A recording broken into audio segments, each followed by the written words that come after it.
All right, the friendly review of a very brief look at calculus. I want to do a composite function and then a limit. So I have f of x equals 3x plus 4, and I want to find out what f of 2 equals. So that means I'm going to take this 3 times something plus 4, and the something that I'm going to put in there is 2. The arithmetic isn't that difficult. 3 times 2, that's 6. And 6 plus 4 equals 10. I'm going to do the same process now for the limit. The limit is sort of like a composite function in this instance. So what I want to do is the limit as x approaches 2 of 3x plus 4. I take that 2 and I plug it in. So that's going to give me 3 times 2 plus 4.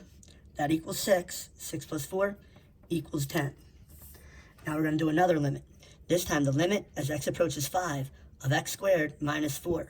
So I'm going to take the 5 and I'm going to plug it in, algebraic substitution, in for the x squared. So that's going to give me something squared minus 4. And the 5 goes in, so it's going to be 5 squared, which is 25. And then 25 minus 4 equals 21 is my answer. Find the slope between the 2 points. Let's recall our slope formula. Y sub 2 minus y sub 1 over x sub 2 minus x sub 1. I'm going to set up my little template.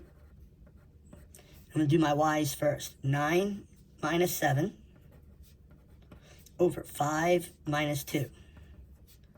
So 9 minus 7, that's going to equal 2 over 5 minus 2 is 3, 2/3.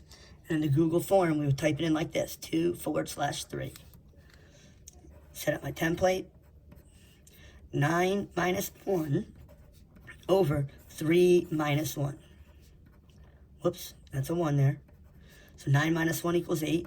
3 minus 1 equals 2. That simplifies to just 4. We don't want to write it as 4 over 1 in this case. Average rate of change. Average rate of change. So average rate of change, what we're going to do is find f of 3 and f of 1. So let's see what f of 3 equals. Excuse me. 3 squared. That would equal 9. F of 1 equals 1 squared. That would equal 1. Now, we're going to set this up like a slope.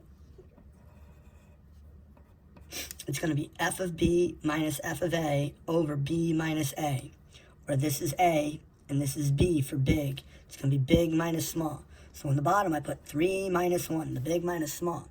And now the top, when I plugged in 3, notice I got 9. On the top, when I plugged in 1, notice I got 1. So now, average rate of change, all it is a slope. 9 minus 1, that's 8. 3 minus 1, that's 2. And that simplifies to just 4. Find the derivative. 2 times 8, that's going to give me 16x to the first. The derivative of sine is plus cosine. The derivative of 11x is 11, no x. The derivative of negative cosine is plus sine.